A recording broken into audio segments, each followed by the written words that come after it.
Okay, I'm going to be a bit like Tom Cruise in Mission Impossible.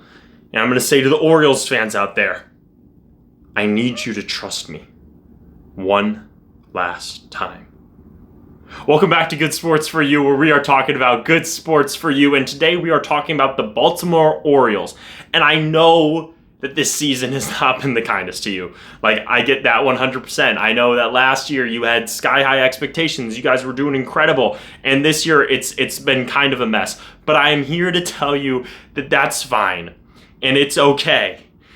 Ride the path. There's going to be growing pains. But what I really want to talk about is just like the roster construction. Because you guys had so many top-end talent picks, and you had so many people who were picked in the very, very beginning of the first round. You had guys who propelled to the top of the prospect rankings so quickly, and I need you to trust that it's going to be okay. And honestly, I really think that their trade deadline was one of the best in baseball, and I'm really going to explain why.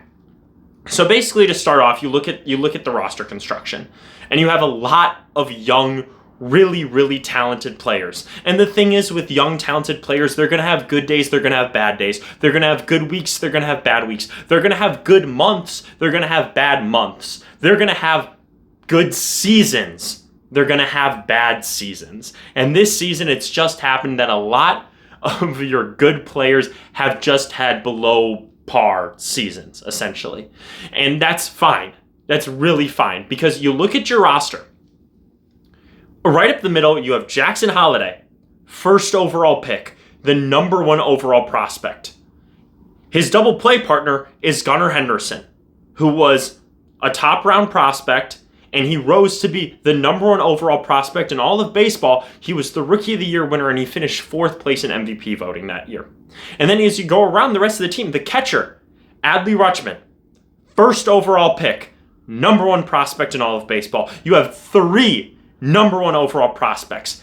The thing is about number one overall prospects, when you look at it, you really haven't had any guys who have just been busts. You have guys who maybe have not lived up to like MVP caliber expectations, but when you look at it by and large, almost all of them have been at least quality MLB players. So you know for a fact, essentially, that you have 3 quality MLB players, and you also know for a fact that you have Gunnar Henderson, who has been an MVP caliber levels player in the past, and currently this year, he really should have been an all-star. He's having another great season. Adley Rutschman has been a multiple-time all-star already as well. And then you look around the rest of the team. You have the recent call-up of Samuel Basallo, who is the number 8 overall prospect, who is international free agency. He just got called up. He got sent back down, so he just called back up. He's going to have some growing pains, but he will be there for you guys. You have Colton Cowser, who was the 5th overall pick. He was the 19th overall ranked prospect, and he finished 2nd in Rookie of the Year voting. So you have another very talented player. You have Kobe Mayo, who was a 4th round pick, but he was out of high school. He really would have been picked a lot higher, and there was an extreme signing bonus overpay. So it's like, realistically, it was probably like a 2nd round pick worth, but it was in the 4th round. He rose to be the number 30 overall prospect. You had Heston Kjerstad, who was the 2nd overall pick, and he struggled a lot this season, but what I'm saying is that's fine. Just like, everyone chill out and relax. He rose to be the number 32 overall prospect. On the pitching side of things, you have Grayson Rodriguez, who was picked 11th overall, who rose to be the number 7 prospect. Like, this team is absolutely stacked with talent. You have Jordan Westberg, who was picked in the 1st round as well. He was an all-star. He's already been an all-star. He was another top 100 prospect. You have Ryan Mountcastle, who is another 1st round pick. He rose to be another top 100 prospect. And for his career, he has a 111 OPS plus. So that's, again, another plus quality MLB player that you already know that you have on the team. So you have Jackson Holliday, Samuel Basallo, Colton Cowser, Kobe Mayo, Heston Kjerstad, Gunnar Henderson, Grayson Rodriguez, Jordan Westberg, Adley Rutschman, Ryan Mountcastle. That is 10. Count it. 10 top 100 prospects on your team right now. And you know the great thing about these top 100 prospects? If they're not working out for you right now, if you don't have a need for them on the team, you can trade them. And at the end of the day, you're still probably going to get a decent haul back, even if they've been struggling, because of the pedigree that they hold with them. So like the thing is, like Heston Kjerstad, if you were to get rid of Heston Kjerstad, you could still get a decent prospect haul in return. Well, maybe. He's really struggled a lot. But you could still at least get something. You could probably get an MLB piece, at least. right? For this guy who was picked second overall because he still has the potential and teams still believe that they can like get into him and break him, you know? And the thing is too, like when it came to their trade deadline, they traded a lot of their players who were honestly holding them up, like Ramon Arias and Charlie Morton, who is he wasn't doing great this year. You know, he's old man Charlie Morton. That's fine though. But the thing is, that is what you do when you are a young team. And I've seen a lot of people been like, oh, this Orioles team is done for, and it is not done for. When you have a young core of a young roster, you trade for the players that you think could make you win right now. And then when you saw that it wasn't working, you say, okay, we're cutting it loose. That's it. We're not competing this year. We'll get back some prospects, we'll get back some pieces, and we'll rebuild for next year. And then next year, I'm sure that they're going to sign some free agents. They're going to make some trades here or there to boost up their MLB roster. And before you know it, they'll be back in contention. Because that's just what happens. I mean, I wanted to look at some other teams that I felt like had a similar vibe. Because it feels that a lot of the times you look at teams nowadays and you're like, oh, wow, they really just built their roster through free agency. They're just throwing money at people and in trades. And like teams can't compete. I mean, you look at the Dodgers and their big three, whatever you want to call it. Shohei, Mookie Betts, Freddie Freeman, none of those players came up with the Dodgers. Obviously, they have some pieces that, were Dodgers through and through, but you look at teams like that and you're like, how can we compete, So I wanted to look at some other World Series winners in the past. I wanted to look at the Royals in 2015, and I wanted to look at the Giants in their even year dynasty.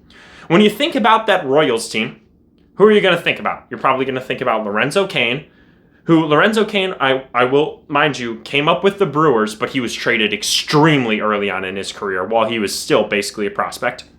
You think of Mike Moustakas, you think of Alex Gordon, you think of Salvador Perez, you think of Eric Hosmer. And if you want to also throw in Yordano Ventura, Danny Duffy, Gerard Dyson.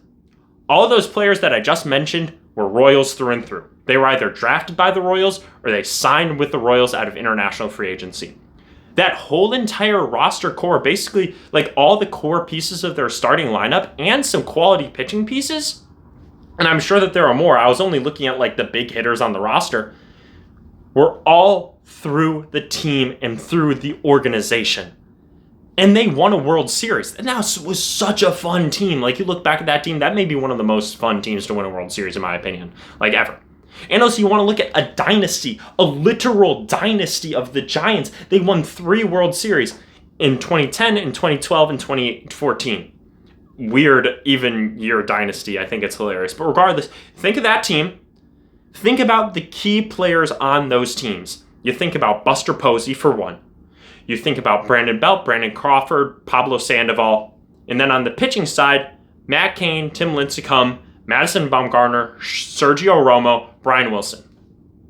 Once again, every single one of the players that I just mentioned were all either drafted or signed in international free agency by the San Francisco Giants. They made trades along the edges to build up the rest of their roster. Same with the Royals. They clean up around the edges, but at the end of the day, their core team, the guys that they're able to have long-term control of, that brought them an actual dynasty, is all because of their drafting and their free agency. And also, looking back on that Royals team also had success.